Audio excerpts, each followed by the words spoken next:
Salut, c'est Tom de la photo avenue. Alors aujourd'hui, je te propose de parler d'un objectif pour lequel il m'aura fallu attendre 10 mois avant de l'avoir enfin en main. Je veux parler du Canon RF 100-500 mm que voici.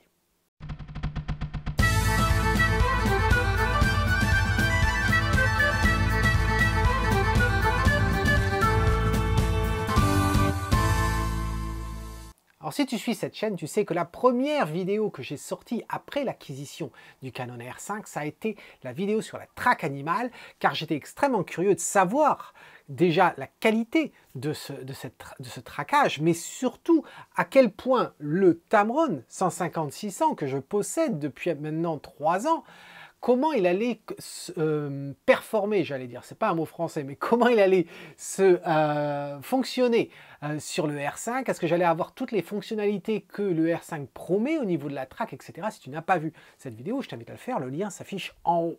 Et je dois dire que j'en suis ravi de ce 150-600. Mais à l'époque, quand le R5 est sorti, il y avait déjà l'annonce d'un objectif qui allait sortir, qui devait être le 100-500 mm. C'est celui qu'on a là. Et donc du coup la question se posait quand même, c'était est-ce que le 100-500 mm qui coûte quand même les yeux de la tête en quelque sorte, surtout par rapport à celui-ci. Celui-ci je l'avais acheté d'occasion, donc il y a 3 ans de ça, et je l'avais acheté pour 850 livres, ce qui est un petit peu moins de 1000 euros. Alors que celui-ci, il vaut à peu près, alors je ne sais plus en euros, mais en livres en tout cas, eh bien il vaut 2900 et quelques, donc on va dire 3000 livres, donc en euros sûrement 3200 et quelques euros, voilà. Donc, grosse différence de prix quand même entre les deux. Donc la question se pose, est-ce que cet objectif-là vaut 2000 euros de plus que celui-ci? Alors justement, je vais essayer d'y répondre à ça et je vais utiliser la même approche que j'avais faite lors de la revue du 600 mm et du 800 mm. Je vais prendre cet objectif-là, on va partir avec ma famille dans quelques jours dans le nord de l'Écosse, on va camper, etc. Je vais aller dans une réserve animalière et tout, donc je vais en profiter pour tester tout ça et je te montrerai les photos résultantes. Mais déjà, qu'est-ce qu'on peut dire de cet objectif? Eh bien, comme tu peux voir, déjà sur le bureau, ils n'ont pas la même taille. Alors certes, ici, là, je mets ma main parce que derrière, c'est relativement sombre. Là, bien sûr, tu vois l'adaptateur, hein, mais si je retire l'adaptateur, voilà, il y a quand même une différence entre les deux, tu vois, de taille. Pas de beaucoup, hein, à peu près 5-6 cm. Donc déjà, il y a une différence en longueur. Mais ça ne s'arrête pas là, il y a quand même une différence au niveau du poids aussi. Cet objectif-là, avec, j'ai juste de le peser, hein, je l'ai mis sur ma balance, avec l'adaptateur, ça monte à 2 kg 400. 2 kg 400 pour cet objectif-là, ce qui est quand même assez lourd, ce qui m'a forcé à utiliser un monopode. Si d'ailleurs tu as envie que je te parle de mon monopode, n'hésite pas à me le dire dans un commentaire, je te ferai une vidéo sur le monopode.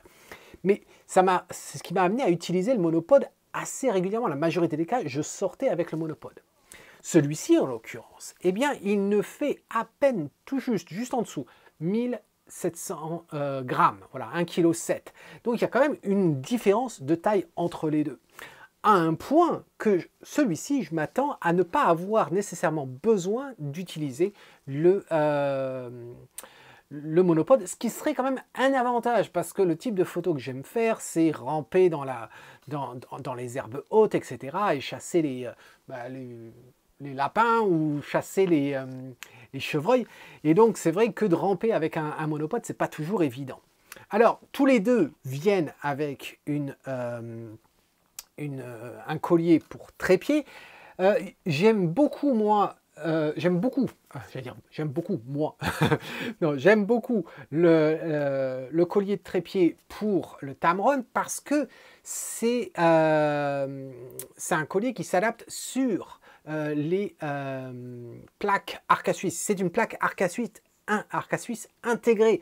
Or, pour Canon, eh bien, il nous laisse encore juste le pas de vis ici, et donc c'est à toi de mettre une plaque, ce qui veut dire que eh bien, c'est du poids en plus à rajouter si tu utilises par exemple un monopode. Donc voilà, mais bon, dans les deux cas, tu peux retirer ces deux colliers Bien sûr, ça va rajouter du poids, hein, le collier. Donc, la question se pose, c'est est-ce que si tu n'utilises pas le monopode, est-ce que tu vas garder le collier pour pouvoir transporter ton matériel? Tu sais, tu as l'appareil qui est attaché à l'arrière et puis tu le transportes comme ça, ce que j'aime bien faire personnellement. Ou est-ce qu'on va préférer retirer carrément le collier pour gagner en poids et à ce moment-là, eh on se débrouille autrement pour porter son matériel. Alors, il y a aussi une autre différence de taille, ça va être le diamètre pour le filtre, si jamais tu es amené à utiliser un filtre. C'est vrai que les filtres pour l'animalier, on n'en utilise pas souvent. On peut utiliser un polarisant. Ça a son avantage. Ça dépend ce que tu photographies. Hein. Si tu veux photographier un endroit où tu as de l'eau, par exemple, eh bien ça peut vraiment t'aider à éviter justement les reflets de soleil sur l'eau. Ça peut t'aider à récupérer du contraste, etc. Surtout les couleurs du plumage des oiseaux, etc. Ça va renforcer un petit peu les couleurs, donc ça peut avoir un avantage. Et si tu habites dans un environnement relativement mouillé, ou si ce que tu aimes photographier, c'est au bord de l'eau, ou bien même dans les forêts, etc., le filtre polarisant peut t'aider. L'inconvénient du filtre polarisant, c'est que même les très bons filtres polarisants, eh bien, ils vont te coûter en lumière un arrêt et un tiers. Et ça, c'est le minimum que tu peux trouver. Dès que tu descends en dessous de un arrêt et un tiers de perte de lumière pour un polarisant, mes études m'ont prouvé que en fait, la puissance du polarisant, elle n'est pas aussi puissante que ce que tu pourrais avoir envie d'utiliser pour le paysage. Donc c'est à toi de savoir si ça te suffit ou pas. Et à ce moment-là, tu pourrais peut-être descendre à 3/4 d'arrêt pour la perte de lumière. Donc, mais bref, tu pourrais utiliser un polarisant. Et si tu utilises donc un polarisant, un filtre comme ça, eh bien celui-ci, il va faire 77 mm, ce qui est relativement habituel, etc. Donc pas de souci. Et en plus, ils ont mis donc une petite fenêtre.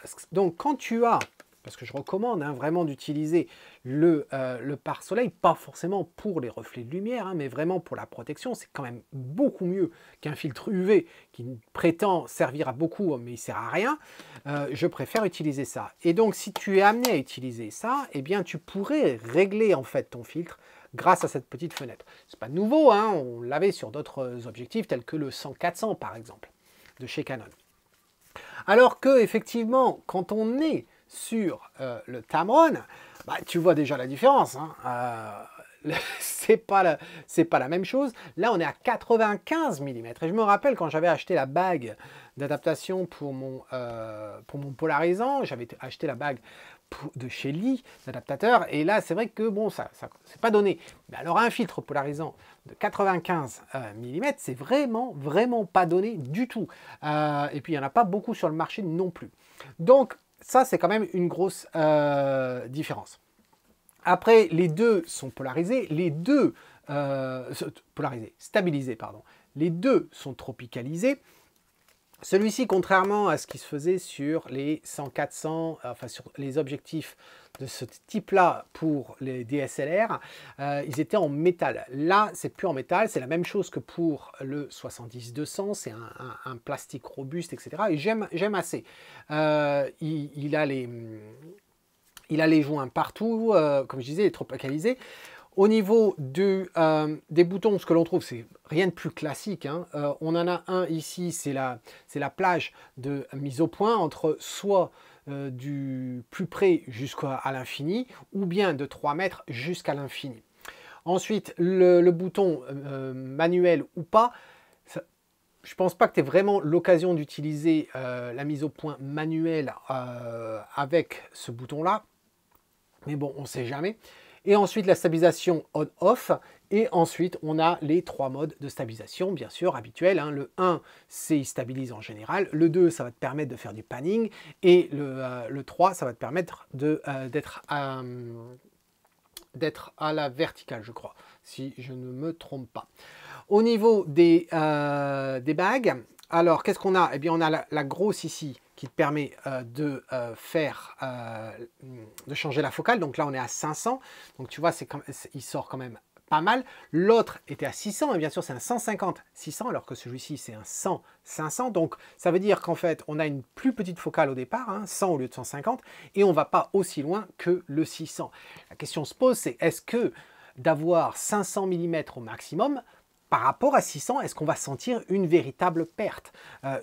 La perte, elle va y être, c'est évident, les chiffres le montrent, mais si le gain d'utilisation de l'appareil, au niveau de la mise au point par exemple, ce qui est très critique pour l'animalier, si le piqué par exemple va être beaucoup mieux sur celui-ci que sur celui-là, à ce moment-là, avoir un meilleur piqué te va permettre de recadrer après coup, et du coup tu vas pas forcément sentir la perte que tu vas avoir au niveau de la focale par rapport aux 600 mm. Alors ils ont rajouté quelque chose quand même sur cet objectif-là, qui permet en fait non pas de bloquer l'objectif comme ceci, hein, mais simplement de serrer plus ou moins la friction, si tu veux, du changement de focale. Alors là, c'est au plus serré, ça veut dire que quand tu vois, je peux quand même le glisser, mais bon, c'est plus facile à le rétracter avec le poids, etc. Et à le pousser, tu le sens, mais c'est quand même relativement dur. Ce qui va te permettre en fait de limiter, quand tu es à 500 mm et que tu trimbales à 500 mm, ça va limiter le risque de te retrouver par exemple à 300 mm alors que tu ne réalises pas que tu pourrais être à 500. C'est à ça que ça va servir. Et puis dans l'autre sens, ça va te permettre de le rendre beaucoup plus mou, et comme tu peux voir, c'est beaucoup plus facile. Voilà. Donc c'est pas mal. Chez Tamron, ils n'avaient pas ça. Chez Tamron, ils avaient fait ils ont fait un bloc au niveau de la bague qui est responsable de la... D'ailleurs, c'est plus dur. Hein. C'est quand même plus dur à... Hop, autant pour moi. Voilà. La bague qui te permet de changer la focale, ce qu'ils avaient fait, c'est qu'ils te permettaient à n'importe quel moment de tirer sur la bague et ça bloquait. Alors tu vois, tu pouvais quand même prendre la main, mais c'était quand même plus dur. Voilà, donc deux technologies un petit peu différentes, deux approches différentes. Tous les deux viennent bien sûr avec un pare-soleil. Quoi dire de plus? On a bien sûr ici donc la mise au point manuelle si tu as envie de le faire, et à l'arrière, comme il s'agit d'un objectif de type RF, eh bien on se retrouve à avoir notre bague programmable. Tu sais, c'est la même bague que l'on a sur tous les objectifs RF, comme on a pu voir pour le 70-200. Voilà. Et je suis intéressé, je vais voir si effectivement je ne vais pas régler cette bague-là sur le mode de mise au point, par exemple. Changer le mode de mise au point dans certains cas. Donc je vais expérimenter avec ça. Voilà. Quoi dire de plus en fait sur cet objectif? Bah, rien. Alors, il ne me reste plus qu'une seule chose à faire, c'est d'aller tester cet objectif-là. Je ne vais pas t'amener avec moi, hein, je vais faire la même approche que j'ai pu faire avec le 600 et le 800 mm. Je vais me mettre dans une situation réelle. Et puis, on se retrouve de toute façon dans une deuxième partie de cette vidéo. Je te ferai part de mes sentiments par rapport à cet objectif-là, ce que ça vaut par rapport au Tamron 150-600. Et puis, je te mettrai à disposition aussi certaines photos que j'ai pu prendre avec. Comme ça, si tu pourras juger effectivement par exemple des rafales, etc., de voir ce que ça vaut avec cet appareil-là. Donc, pour toi, c'est de suite. Pour moi, c'est dans une semaine. Alors, en tout cas, on se retrouve pour une deuxième partie. Alors, plusieurs semaines se sont écoulées depuis l'enregistrement de la première partie de cette vidéo. J'ai pu donc tester à fond cet objectif, le RF 150 chez Canon, et de voir comment il se comporte par rapport au Tamron que j'utilise depuis pas mal d'années. Alors, s'il y avait un point sur lequel je n'avais pas de doute à avoir, ni de surprise, eh bien, c'est en ce qui concerne la netteté, le piqué de cet objectif. Certes, c'est un objectif déjà qui vaut près de 3000 € ou un peu plus. Donc, s'il n'y a pas de piqué à ce niveau-là, il n'y en aura jamais. C'est évident. Je l'avais déjà expliqué aussi lors d'une vidéo récemment, je pense que c'était sur le 70-200, que de toute façon, quand on juge un objectif de nos jours, c'est pas tant sur la qualité de son piqué. Pourquoi? Parce que depuis 10 ans, les objectifs, ils ont un piqué vraiment phénoménal. C'est pas tant à ce niveau-là, je pense. La véritable différence qui peut distinguer un objectif d'un autre, c'est plus, en fait, sa capacité à suivre le mécanisme d'autofocus d'un appareil. Effectivement, quand on regarde aussi bien chez Nikon que Sony, que chez Canon, ces objectifs-là offrent des autofocus assez performants. Certains détectent l'œil humain, l'œil animal, etc. Et donc, c'est intéressant de voir si l'objectif arrive à suivre. Et c'est d'ailleurs pour ça que l'année dernière, j'avais fait cette vidéo sur le Tamron, dès que j'avais eu le R5, savoir si est-ce que le Tamron arrivait à faire la détection animale et est-ce que c'était bien. Et j'avais dit, et je persiste à dire que c'était bien. Seulement, il est vrai que avant le Tamron j'avais pas vraiment fait. J'avais fait quelques photos animalières, certes, mais je ressentais pas vraiment le plaisir de le faire. Et puis, je trouvais que j'avais des difficultés. Il faut dire ce qui est, j'avais des difficultés par rapport à là où j'habite, par rapport à la faune avec laquelle que je peux photographier. Et j'avais vraiment des difficultés à le faire. J'avais essayé les étendeurs, etc. J'étais pas satisfait. Et c'est vrai que le Tamron m'a ouvert en fin de compte la porte à l'animalier et j'ai trouvé un certain plaisir à sortir et à photographier les animaux avec. En ce qui concerne le piqué de cet appareil, de cet objectif, et puis la rapidité d'exécution par rapport à l'autofocus, j'en étais satisfait, mais encore une fois, on n'a pas grand-chose à comparer. Ou du moins, je n'avais pas grand-chose à comparer. J'avais testé le 100-400, mais bon, c'était pas si évident que ça.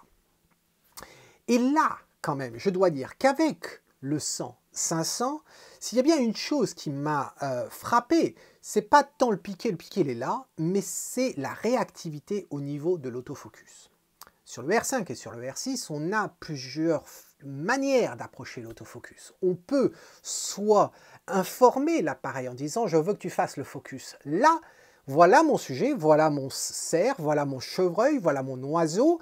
À partir de là, eh bien, je reste par exemple appuyé sur un iPhone, par exemple, et puis je reste appuyé, et là, il va suivre effectivement mon animal, il va le traquer sans souci. Ça, c'est la première méthode.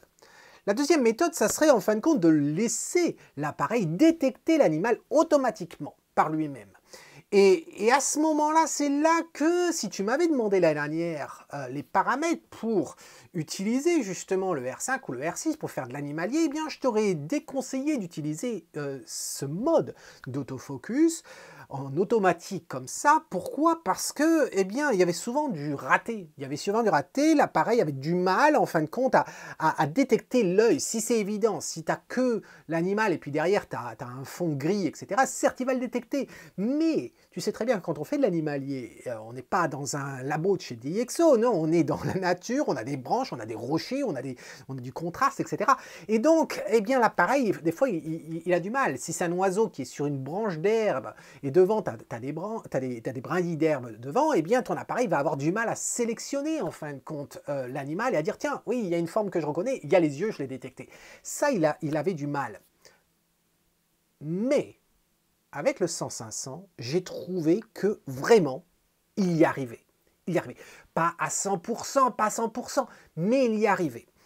Et là, j'ai trouvé que c'était une grosse différence. J'ai pu, en fin de compte, faire de l'animalier comme je fais, en fait, du portrait, par exemple, dans le mariage, où je n'ai pas toujours, ça arrive des fois où il faut, en fin de compte, informer l'appareil, de dire, tiens, mon sujet, il est là, mais dans la majorité des cas, il me suffit simplement d'appuyer sur mon bouton d'autofocus, soit à moitié si c'est ton déclencheur devant, soit avec l'iPhone, d'appuyer dessus et boum, il me le trouve. Et là, c'était vraiment la plus grosse surprise ou le plus gros changement que j'ai pu faire l'expérience avec ce 100-500. Ensuite, si on revient au niveau du piqué, j'ai trouvé que, et encore une fois, tu vas avoir les photos. Hein. Les photos, j'ai fait plein de photos. J'en ai gardé quelques-unes. Je ne voulais pas non plus que le fichier soit, le zip soit trop large. On m'a critiqué en disant tu nous as fait plusieurs zips de 5 gigas la dernière fois. Pourquoi tu ne mets pas les JPEG? Ben, tout simplement, pourquoi je ne mets pas les JPEG? Parce qu'on pourrait dire bah ouais, tu as modifié les JPEG. En plus, le JPEG va varier en fonction des paramètres que tu as mis dans l'appareil. Au niveau, par exemple, du picture style, du style d'image, etc. Le niveau de contraste, de netteté, etc. Alors que si je te donne le RAW, eh bien, tu peux voir par toi-même. Donc, tu vas avoir certaines des photos dans un fichier zip que je te mets à ta disposition. Hein. Il est dans l'article blog qui accompagne cette vidéo. Le lien, comme d'habitude, est dans la description. Donc, tu vas pouvoir juger par toi-même.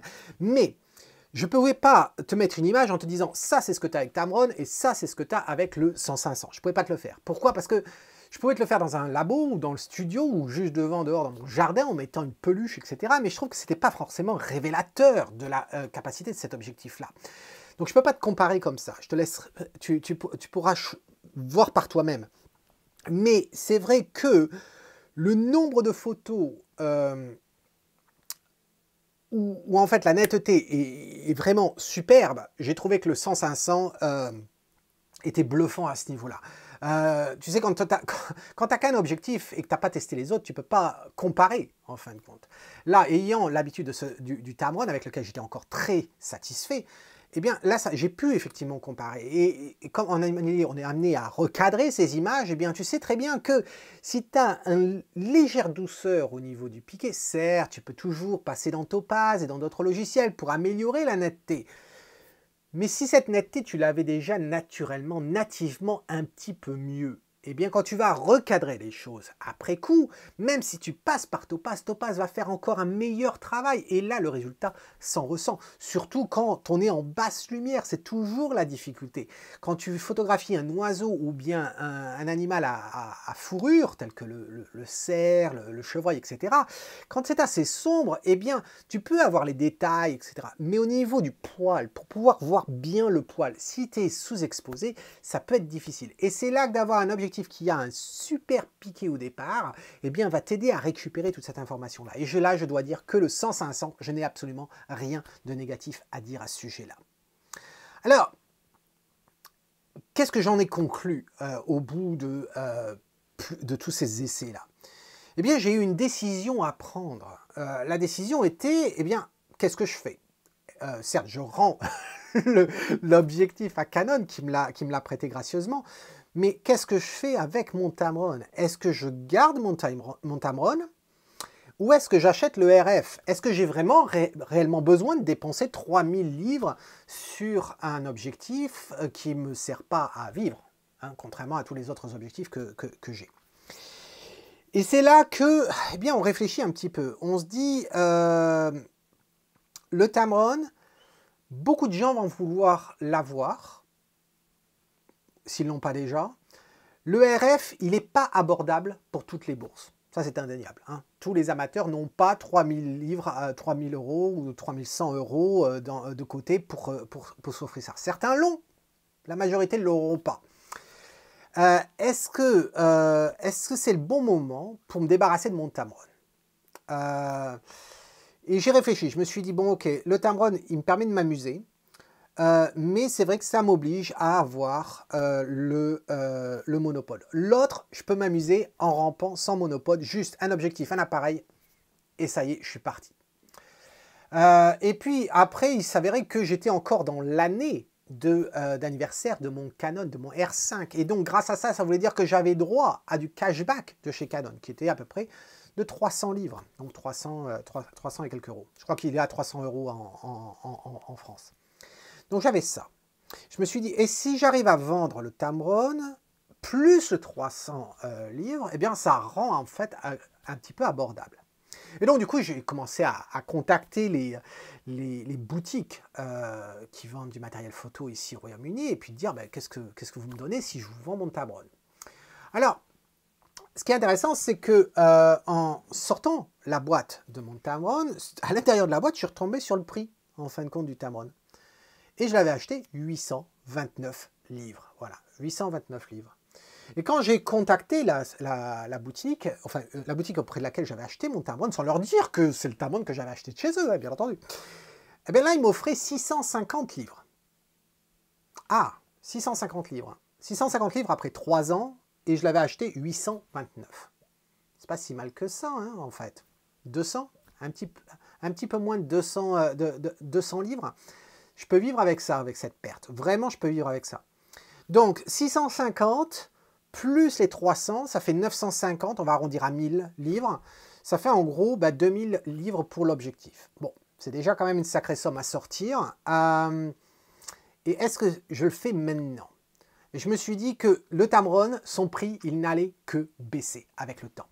Le Canon, si je voulais bénéficier du cashback, il fallait que je le vende, que je l'acquière immédiatement. Problématique. Brexit et Covid.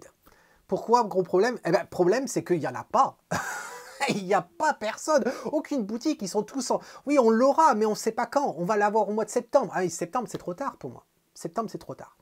Et j'ai trouvé une boutique. Et j'ai trouvé une boutique qui me dit, ben oui, nous, on l'a. Voilà, on travaille avec l'Europe et donc on l'a, mais attention, tu risques de ne pas avoir le cashback. J'ai dit, bon, si j'ai pas le cashback, c'est embêtant, mais bon, allez, c'est pas grave, je tente le coup.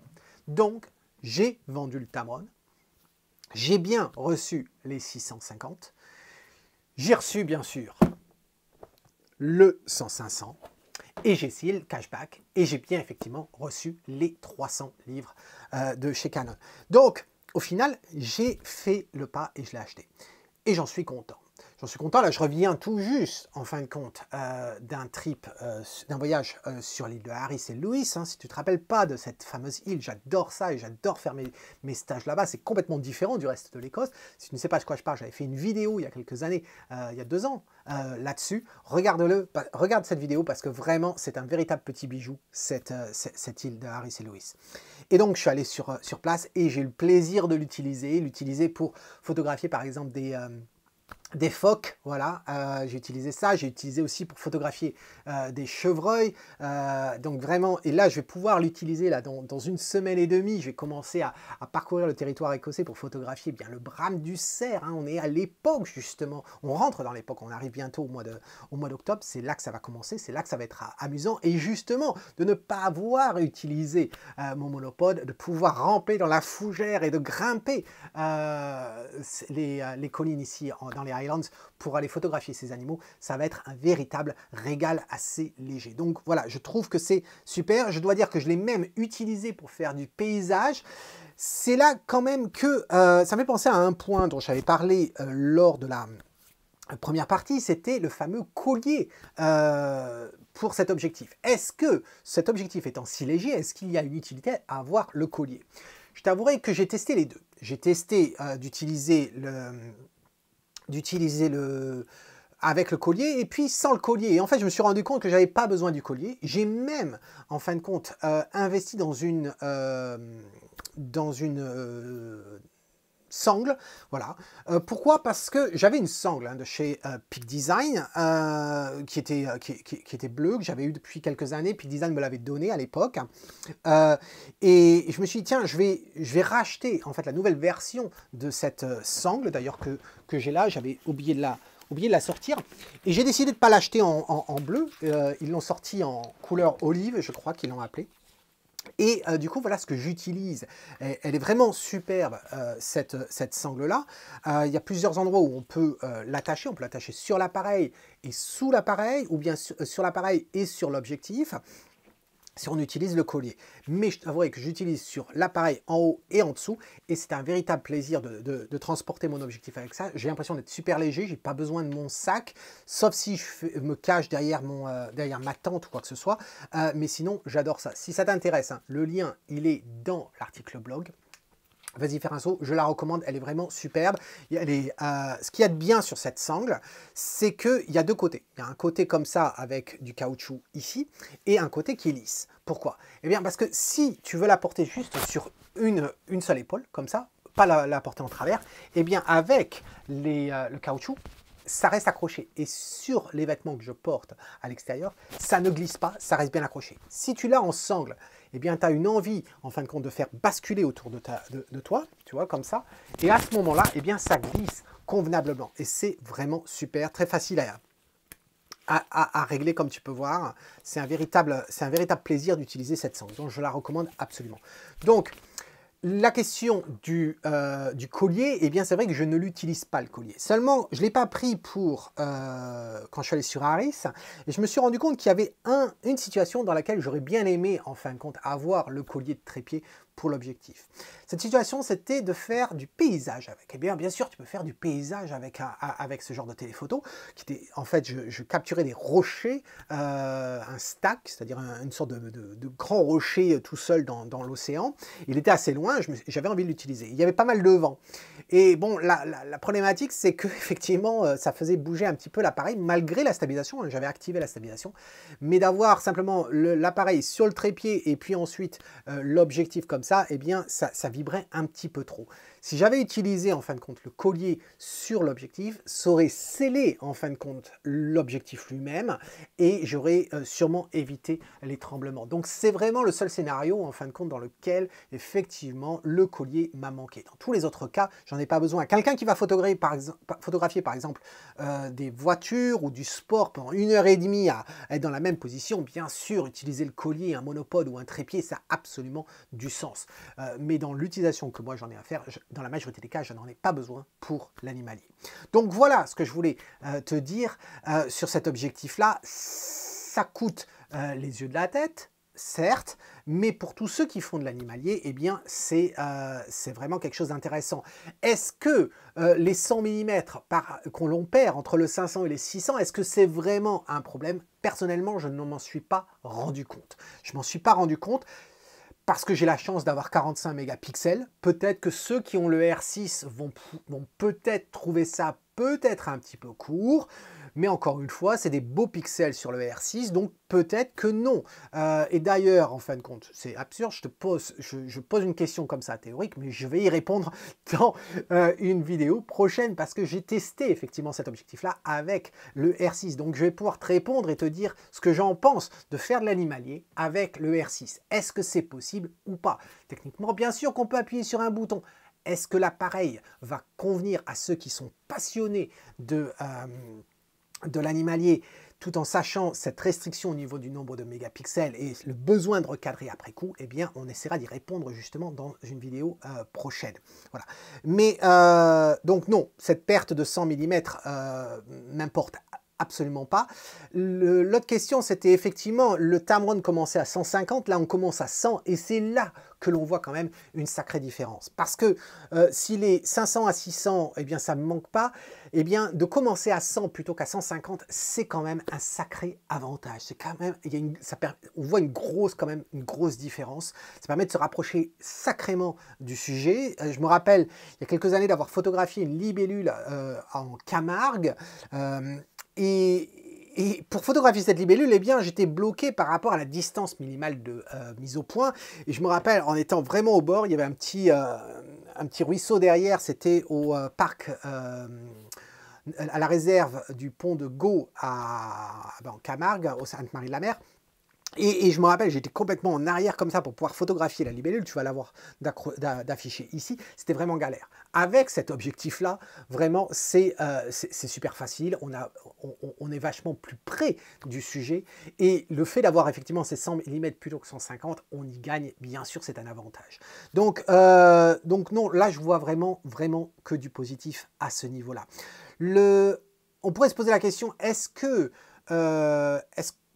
par rapport au 100-400, quelqu'un qui aurait le EF 100-400, est-ce qu'il devrait passer au 100-500 RF? C'est difficile. C'est difficile parce qu'apparemment, je n'ai pas testé le EF 100-400 avec l'adaptateur sur le R5, le R6 ou bien sur les autres R de chez Canon. Apparemment, d'un point de vue réactivité ou du moins piqué, au niveau du piqué, ça va être la même chose. Par contre, au niveau de la réactivité, j'aime à croire que le 100-500 sera sûrement un petit peu mieux. L'avantage que l'on a, qui est certain, c'est de ne pas avoir besoin, en fin de compte, de l'adaptateur, EF, RF. Donc ça, c'est quand même un avantage, parce que du coup, ça permet d'avoir un objectif qui est un petit peu moins long, ce qui veut dire que le centre de gravité, il n'est pas au même endroit. C'est quand même assez plus pratique de ne pas l'avoir, ce EF, mais cet adaptateur. Mais c'est vrai que je reconnais que, est-ce que c'est un compromis que l'on peut faire quand on économise 3000 ou même 2000 euros. Donc là, c'est vraiment une question de budget en soi. D'ailleurs, je saute sur l'occasion, Canon a annoncé, en même temps qu'a annoncé que le R3, ils viennent d'annoncer le 100-400. Mais attention, le 100-400, il n'est pas de la même qualité que le 100-500, c'est vraiment une qualité au-dessous. C'est un petit peu comme celui qui faisait 150-300, je crois, que Canon avait avant, donc c'est pas la série L, mais c'est un budget beaucoup plus abordable, aux alentours de un petit peu moins de 700 €, je crois. Donc c'est vrai que tous ceux qui aiment l'animalier, mais qui n'ont pas forcément les moyens, eh bien ils vont pouvoir être en natif, donc en RF. Donc je pense à tous ceux qui auraient un objectif tel que le R, par exemple, ou le RP, eh bien qui se disent, tiens, bon, je vais pas forcément investir dans 3000 € d'objectif, eh bien cet objectif-là va peut-être leur permettre de s'amuser, sachant que cet objectif-là est compatible avec les étendeurs. Bien que je l'ai déjà dit, je ne suis pas un fan des étendeurs. Je trouve qu'il vaut mieux recadrer après que de shooter avec un étendeur. Voilà. Ça, c'est mon point de vue. Donc, quoi d'autre à dire? Je crois que j'ai tout dit. Si tu as la moindre question, n'hésite pas de la mettre dans un commentaire. D'ailleurs, si tu as tout commentaire est un bon commentaire, vas-y, mets-le sous la vidéo. N'oublie pas d'aller dans l'article blog et de télécharger les fichiers DNG que je mets à ta disposition, où tu vas pouvoir enfin voir toutes les séries, plusieurs séries que j'ai photographiées. On a, qu'est-ce que j'ai mis? J'ai mis une sorte de chèvre, de bouquetin, au zoo d'Édimbourg, il y avait une sorte de show et j'étais assis dans l'assemblée et il y avait des différents animaux qui montraient. J'étais pas placé idéalement, j'avais pas le choix là où j'étais placé, et donc il y avait, à cause de Covid, et donc ils ont fait voler certains oiseaux, etc. Et j'ai essayé de photographier. Il y a des fois où j'étais vraiment trop près de l'animal, mais au moins ça te montre que peut-être la première image, elle n'est pas forcément nette parce que l'animal part et puis tu ne t'en rends pas compte, mais dès que l'appareil, à la deuxième image, boum, il le chope. Et ça, c'est un véritable, c'est assez bluffant. Après, j'ai quoi? J'ai des singes également. Avec les singes, je me suis bien amusé. J'ai même un chevreuil ici, là où je vais habituellement, où on le voit, il me voit, il part, il va sauter, etc., photographier et tout. Vraiment, je pense que ces photos-là vont pouvoir te donner une meilleure idée, en fin de compte, de cet objectif en corrélation avec le R5 ou avec le R6. Voilà, donc mets un pouce si tu aimes cette vidéo, mets-moi un commentaire, tu sais que j'adore ça. Et puis en attendant la prochaine fois, eh bien, c'est Tom qui te dit, si tu aimes ce que tu vois, eh bien, capture-le. Cheers!